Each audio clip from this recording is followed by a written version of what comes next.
Disclaimer: the information contained in this production should not be used as a substitute for the advice of an appropriate qualified and licensed professional. The information provided is for informational and entertainment purposes only. Hello.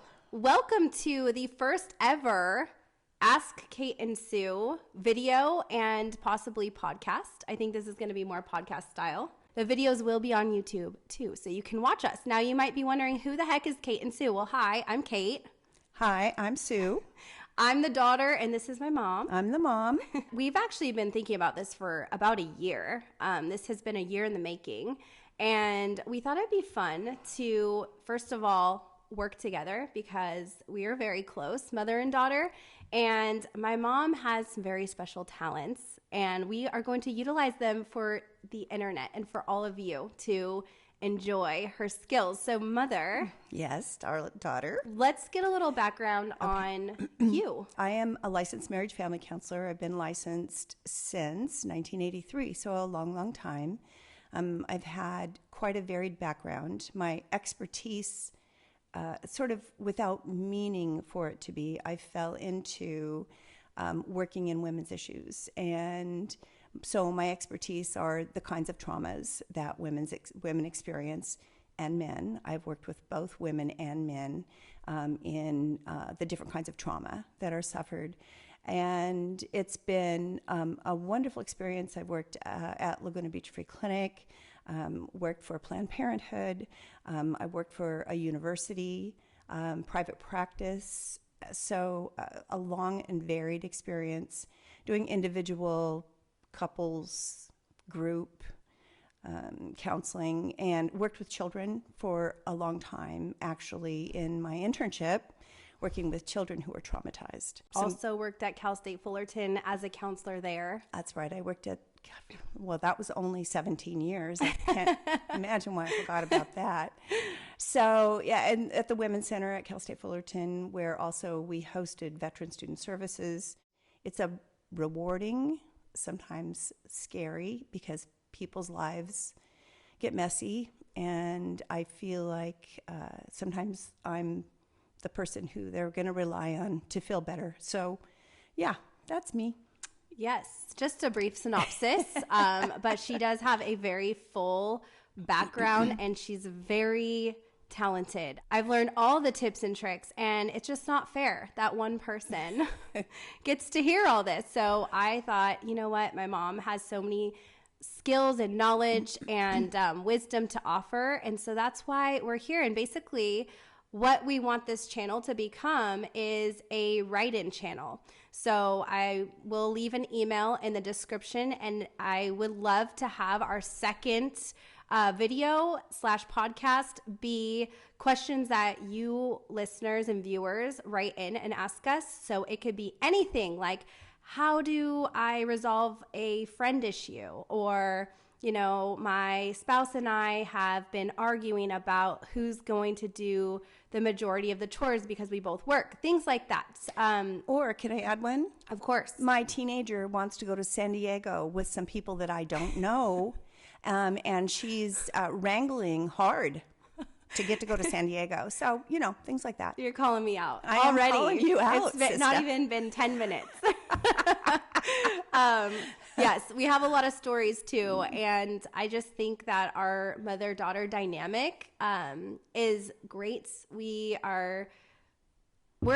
just have an amazing relationship, and we're very lucky for that. So I thought, you know, I don't see many family duos and especially mother-daughter dynamics on YouTube. So we thought this was something that we could maybe bring to the table. And so we're sitting here at the table talking about it. What I want to add to this is that this relationship comes from a very basic sense of respect. And I think that's where healthy relationships start, because Katie is such a respectful and wonderful human being across the board, but certainly to her dad and I. And I believe that I'm respectful to her and her. I loved watching her grow up and individuate and become her own person. And that's been, I think, part of the secret, if you will, of how our relationship has blossomed. I had a similar relationship with my mom. Similar relationship with my sister. So I had wonderful modeling around this about how I wanted us to look. In the end, it's about not just love, because that's certainly a part of it, but it's respect and trust and good communication skills. Kate has a great vocabulary. Thanks, Mom. She's obviously my number one supporter. And I think, yes, I agree. There is definitely a mutual respect, but don't get it twisted. We definitely had our tough times. Yes, we did. You know, when I was going through puberty, my mom was Going through menopause. Yikes. And it was a Gnarly. treacherous time, to say the least. But so I think, yes, we offer a unique perspective with us. Just, we have had hard times. Don't think our life's been perfect and roses and peaches and all that. But it is something that I think when I grew up, you have a mother that sets boundaries and teaches you skills and isn't just always the easy fun mom. And you grow up respecting that and realizing like, wow, you made me into the person I am today. So I do owe you a lot in who I am. And part of that is protecting myself. And that's something I did want to kind of get into here.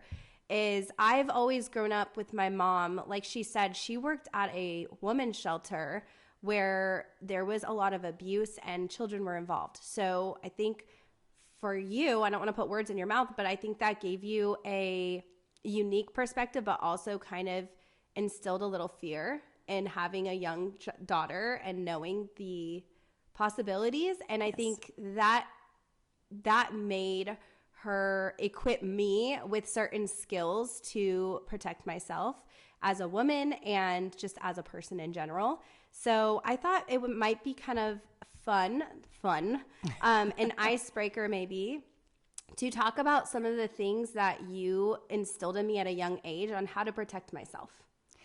Yeah, I to kind of go backwards from the women's shelter.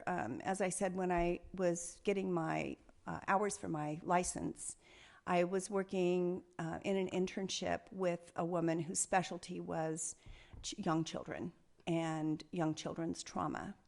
I didn't think I could ever get pregnant. It was 9 years into our marriage, actually 11 years into our marriage before we had Katie, and I had done lots and lots of work. I already had my license by the time Kate was born. I was still doing some of that work, working with traumatized children in the worst way you can imagine. So after she was born, well, the whole time I was pregnant, I'd rub my belly and cry and say, I just want to keep you safe. I want you to, if somebody ever touches you in a way that makes you feel uncomfortable, you tell them to keep your effing hands off of me. I mean, this is how I talked to her in utero and cry. I'd be driving to my internship or my job crying, rubbing my belly, talking to her because the world was not a safe place in what I was knowing at the time. So after Kate was born, she was about 4 months old, I think. She was sitting in, maybe 6 months old, sitting in the bathtub, and that they used to have those little bathtub things that you stuck the baby in, Oh, yeah, so I know they'd what sit you're there. talking about. She was sitting in there, and I was washing her, and I started saying, Katie, if anybody ever touches you in a way that makes you feel uncomfortable, you need to tell mommy. If mommy makes you uncomfortable, you need to tell daddy. If daddy makes you uncomfortable, you need to keep telling somebody until you get help.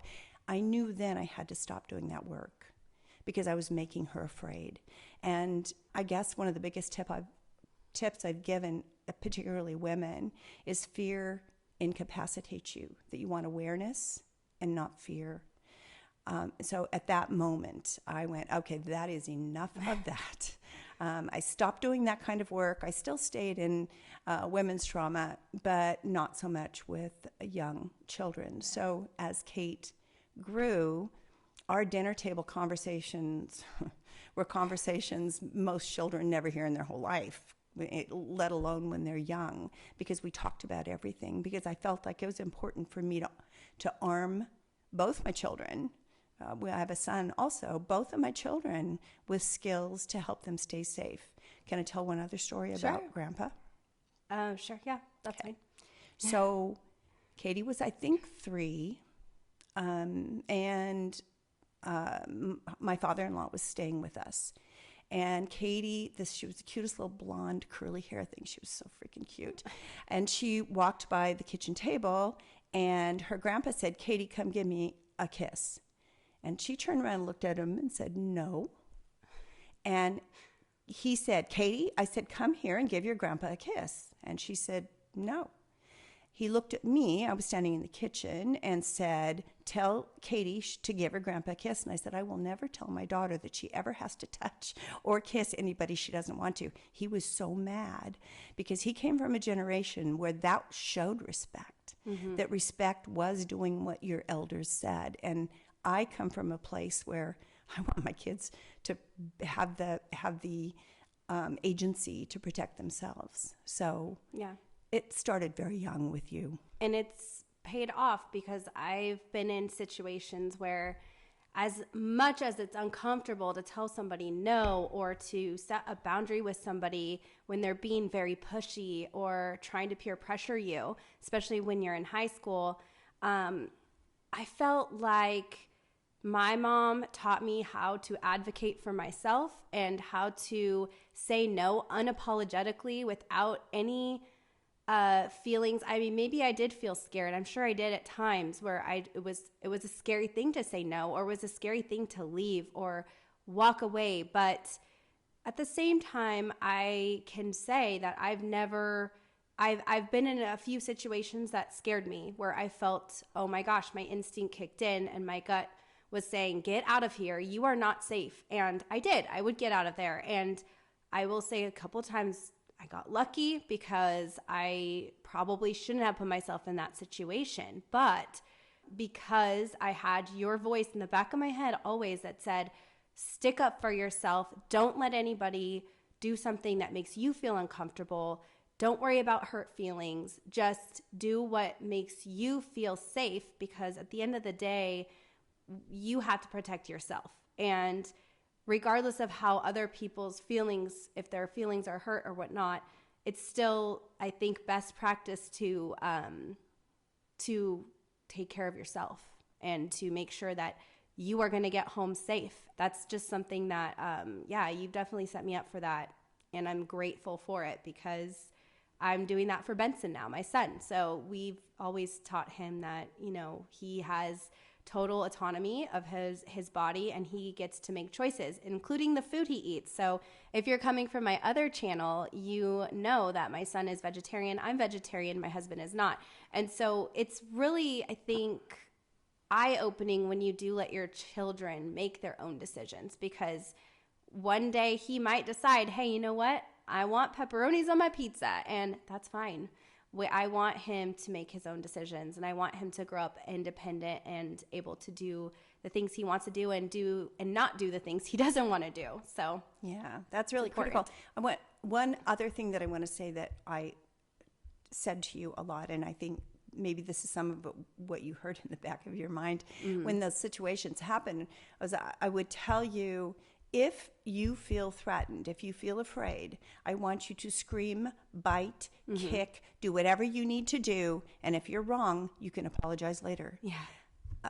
But to take care of yourself in this situation, because you can't undo it. And there are for some, not for everyone certainly, but for some, there's really long-lasting effects for having that kind of trauma. So to be able to, and not everybody can stop it all the time, and it's still not your fault if you can't make it stop. What you want to do is you want to come out of it safely, as safely as you possibly can. But I think, paying attention to your instincts, listening, what I say, that women often get trained to ignore their instincts because they say, oh, women's intuition is, that's just silly. Well, it's not silly. Our body gives us all kinds of cues all the time, but we end up sometimes brushing them away. Don't. I think that happens a lot for men too, though. Yeah. Yes. Because men get pressured at a very young age to do things that they might not feel comfortable with, or they were raised to be like, no, that's not right. But a group of my friends all want to do it, and they feel pressured to do it. And then, you see countless videos like Jackass, those types of videos where men typically it's men doing these crazy stunts and things that are really hurting them.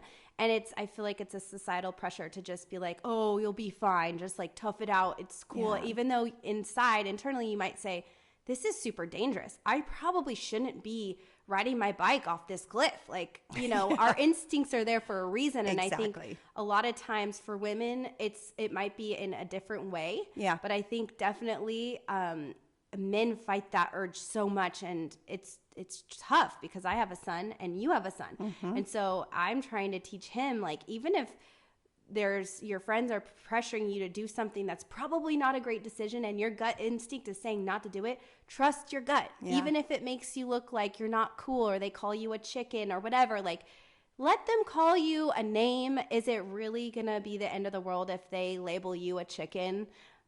I just think that's a little silly to like let that affect your entire life and your decision making. So I've got my mom's voice in my head now, and my mom, with the thing she would say to me, I would rather have you be a live chicken than a dead duck, or if everybody jumped off a cliff, would you go too? Yeah. And so my mom spent time, helping us learn to be independent and autonomous, and to not have to follow the crowd, much to her dismay sometimes, because then I really had my own mind, and my mom would say, "Oh my gosh, you're just like Aunt Addie." Wasn't a compliment. Yeah. Just a reminder too, this is for entertainment purposes only. So please, this is not any type of medical advice or mental health advice. This is just for pure entertainment, and because my mother has so many skills and a foundation that we can really work off of, and I'm pretty intuitive myself. We want to do this just to like talk to people, and if you have questions, we love to have you guys write in.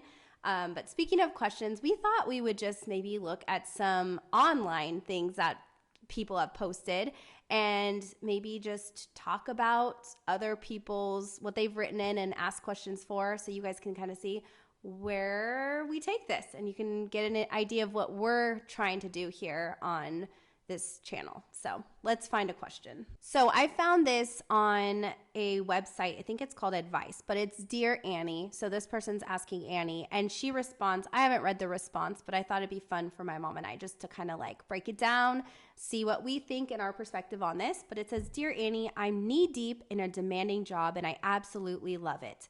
The problem is I can tell my health is slipping. I'm not getting a lot of sleep, I rarely have time to hit the gym, and my meals usually consist of fast or frozen food due to time constraints. My body is starting to feel the consequences, and I want to feel good again without sacrificing too much time. Any tips? Healthy Hacks Seeker. So we're starting off with a basic question. Yep. And I think it's a question that many men and women struggle with. Absolutely. So I guess the thing that I would want to start with is when I was working at the college, and college students often have a similar situation. They're working full time, they've got a full load of classes, they're also helping their families at home, and then they're trying. The athletes, crazy, they have so much on their plate. So what we would start with is that everyone has 24 hours, and it's important to look at those 24 hours and portion them in a way that is going to help you feel healthy physically and mentally. So where can you portion it differently? So, and often it was about exercise. Yeah. I'd say, I just don't have time to exercise. Mm-hmm. However, as we talked, they had time, an hour, to be on Reddit or on something Instagram, online, yeah. or Instagram, exactly. So we would talk about where can you pair some of that time away, or where can you combine it? Could you be on a treadmill and be looking at your phone? So looking at the hours of the day, mm-hmm. And also prioritizing yourself. Exactly. I always prioritize working out, even if it means I'm getting less sleep, because that is more important to me. And I think the priorities thing is super important. Now, with this question, she's saying she loves her demanding job. It's demanding and she loves it. However, if your mental health is declining, how long is that going to last? Because you can't love something if you're getting sick from it or if you are not getting enough sleep. So I think in this situation, although it may be demanding, she may need to say, hey, 6 o'clock is my cutoff point. After that, I'm done working. I need to disconnect. Anybody that needs to reach me, go ahead and email. I'll take care of it in the morning when I have my next day starts. And that way at 6 o'clock, she can then do her list of priorities. So, I'm going to hit the gym before I go home. And then I'm going to go home and make a meal and try to get into bed by 9:30, 10 o'clock. Get up and start my day. And my next day, I'm prioritizing my job again from this to this time. I think a lot of the issues with remote jobs, because my husband has a remote job, or he did, is that he would often just every day, the work would seep into late hours at night. He would wake up and literally pick up his phone from the second his eyes open to check his emails to see who's emailing him. Weekends, he'd be responding to things, and I had to finally tell him, like, look, this is your job. This isn't your life. And it is cutting into family time. It's cutting into other things that, dinner time, you shouldn't have your phone and be responding to emails while we're all having a sit down dinner and conversating about, my son's day at school. So I think it's really important to make sure that your work stays within the hours that your work should stay in, not to start to trickle into every hour, every second of the day. You're on the treadmill responding to emails. Now, if you do that and that's your part of your work day, then that's great. You can get two things done at once. Like you said, you can, maybe you have a walking treadmill in your office and you can be responding to emails and stuff. But if you want your you time to be working out, then you need to prioritize that and cut that into your day. Yeah, I mean, absolutely. I think the thing that gets missed in a question like that is eventually you will crash and burn. Yeah. And because what I know about jobs is the more you do, the more they'll ask of you. And so I think setting boundaries is really important. Like anything else, though, I know when you start in a job and you want to be your best you, and you want to show them how good you are and how dedicated you are. But what you're doing is setting yourself up in the meantime to be that person who will take on any task. So as difficult as it is, I think setting boundaries earlier than later is going to be helpful, because going backwards is always harder than setting boundaries early on. And I think when you can start feeling that it's getting you, when you are, maybe starting having panic attacks, which is something that happens with people that are really overloaded, that you've gone too far, see a professional. Yeah. Go talk to somebody to help you understand where maybe this need to be perfectionistic is coming from. And because what you want to do is you want to live a long, healthy life.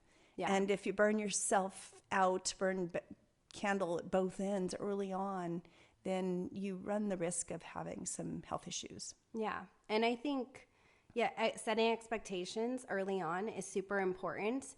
And I have a hard time doing that, especially when I'm at work, because I want to be looked at as the best employee. And I want to give my 110%. And then, if you mess up one time, you're so hard on yourself, and then you feel like, oh my gosh, are they going to discredit me for that? And that's not a great feeling. We're going to do one more question. This is another Dear Annie question. And this one is, how do I deal with my passive-aggressive siblings? Dear Annie, how do I deal with passive-aggressive siblings? When we are together, it can be all laughter and giggles, and the next minute, all I hear are snarky comments. It took months to find out one sibling had purchased a new and expensive car. Then the talk was how to sell the old reliable model without asking my opinion. We all have social media accounts, though I have yet to see any of them post on my page. I have hobbies, and they do not. We all do volunteer work, yet there is seldom a conversation about it. I am reluctant to reach out, fearing I might catch one of them in an aggressive day and be shut out. If I ask for household repair help, I am looked on as weak or ignored altogether. We are getting older, and I am at my wits' end at trying to have a healthy relationship. How do I reconnect with my siblings? Interesting, huh? Yeah, because there's a giant backstory to that. But I think for that person, maybe readjusting what they want the outcome to be. Yeah. Because people who are passive aggressive are people who are passive aggressive. And the easiest way is usually to deal with that is usually the path of least resistance. You don't try to fight it. You don't try to get them to like you or get them to be nice to you. You take what you can and leave it at that, because some of these are really no-win situations. Yeah, I also think that, I agree about the backstory. It's hard for me because my relationship with my brother is not the strongest. We tolerate each other, but it's been a rocky road because we're just two completely different people. And I think for me, fighting to have a relationship did almost the opposite.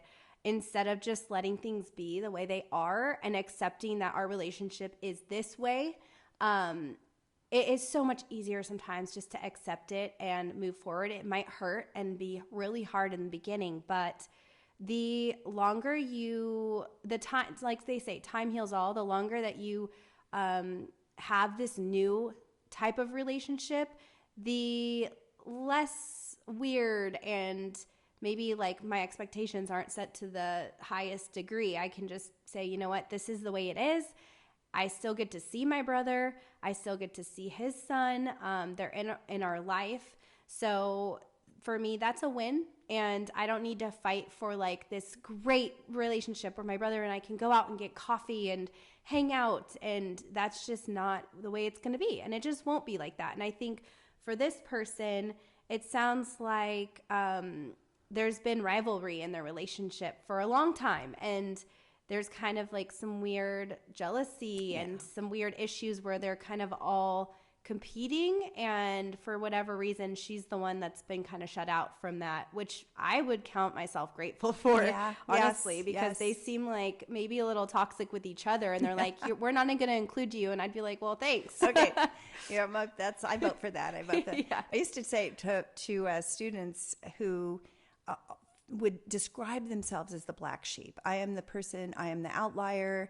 I'm the first kid in the family, in the entire family, to go to college. My cousins are so jealous. They are so mean to me, and they'll say snarky things on Facebook and such. And what I would encourage them to help themselves see themselves as lucky, to be, or fortunate, to be the black sheep because they're the healthier of the clan. And to kind of embrace that, to build the relationship that's possible, but to embrace being different, because in that case, difference is really good, and it's really serving them. So I think sometimes really what I believe counseling is a shift in perspective. My example is always the kaleidoscope, and you look in the kaleidoscope, and if you just tweak it a quarter of an inch, the whole picture changes. And I think that sometimes our sense of how we see the world, sometimes we need a little kaleidoscope shift, so that we can see things in a little, as you did with your brother, is that I can't fight this, so I'm just going to row my canoe in the direction that I can row it. And that's all you can do sometimes. Yeah, because you can't change anybody. And if they don't want the relationship the same way that you do, there's nothing you can do about that. And that's true for any relationship. Right. I can give an example of my ex-boyfriend, who we were together for 5 years, and I thought he was the one. I'm going to marry him. And I can talk about this because my husband's good friends with him now. But he didn't want kids. He didn't want to get married. And he repetitively told me this throughout our relationship. Well, sometimes you just don't want to hear that. You just want to say, I can change you. I'll change your mind. I promise. And then, 5 years go by and you're like, wow, what was I thinking? I can't change someone's mind once they've set, especially things that big, when you're talking about marriage, you anyway later. Right. Yeah. And it's just like, what you can't change somebody, and you just have to accept it. And we accepted it, and we moved on, and we were friends. We came out friends at the other end. So it wasn't a total loss, But I think it's just important to sometimes just accept the way people are. And if you want them in your life, you just have to adapt to the way that they are. Doesn't mean that you don't still set boundaries and you don't let them just like walk all over you. But I do think that it's important to just, you know, if you want those people in your life and they're like this person who has, you know, snarky siblings, I think the best thing is just to show up to the family functions and talk to them if they're willing to talk to you. And if they're on a bad day or having like in a bad mood, I just say, okay, Yeah. talk to you later. Maybe we can reschedule and when you're having a better day. But I think it's just silly to try to change someone. And if somebody does want to change, they have to do that on their own. And they have to really want to do it. I guess exactly what you were saying, I'm going to add a word to what you're saying, is that you don't personalize it. You don't take, when somebody is treating me badly, I don't have to believe that I'm bad or worth being treated badly or that I have to believe what they're saying about me. I get to say, you can think that and go on with my day. So, you know, a lot of it is really self-worth. Right. And having that belief that I am worthy of being treated well. And you can, you know, you say whatever you want, but my life's going to go on. It's not going to affect me. Yeah. And that's actually perfect to round out this video, because how true is that for YouTube comments? I can't even begin to explain the amount of terrible comments that I read, not just YouTube, on Instagram, Twitter, all different social media avenues. There is just terrible comments all the time. And it's sad because, you know, the people writing these comments, they're hurting and something's going on with them, because a lot of these are not justified. I'm not going to say all of them, because there are some things that I've seen online that are just terrible and people are commenting like that's not good. Like, don't do that. And I think that's constructive and that's helpful. And it's also, you know, you can tell when there's somebody that's in the wrong, when the majority of the comments are like, don't do that, or that's bad. But if it's just a few trolls that, you know, they just get a feeling of, I don't know, happiness from posting something so cruel or negative, that's something that I want to continue with this channel. So if you're coming from my other channel watching this, I definitely want to continue this space of positivity, of encouragement, of support. I want both men and women to be included in this conversation, and I want the comments to stay as positive and constructive as they can. And having said that, like, if there's some terrible comments, I will not hesitate to delete them, because I want this to stay, like I said, I want people to come here and feel good coming to this channel. There's plenty of channels out there that you can go to and leave as many negative comments as you want. But that's not the vibe that we're going for. We want to continue to encourage and bring people and just make this a community of support. So having said that, if you guys are interested in asking a question, like we said, it could be literally anything. We will keep it anonymous. You can email us, and the email is going to be in the description. If you want to leave a comment either about this video, or if you feel comfortable leaving a question in the comments, you are completely able to do that too. I think we're going to shoot for 3, maybe 4 questions a week at this point, and just see kind of where it goes. This is all new to us. This is our first ever video together, and we really appreciate the support. For those that are watching this video, thank you so much, and don't forget to give it a thumbs up. Subscribe to the channel if you are seeing this. And again, the plan is to post weekly. We'll see how that goes. My mom and I don't live super close, but we're gonna make this work, because this is something I think we're both passionate about. So we are appreciative of your support. Thank you so much for watching, and until next time, see you later. Bye. Bye.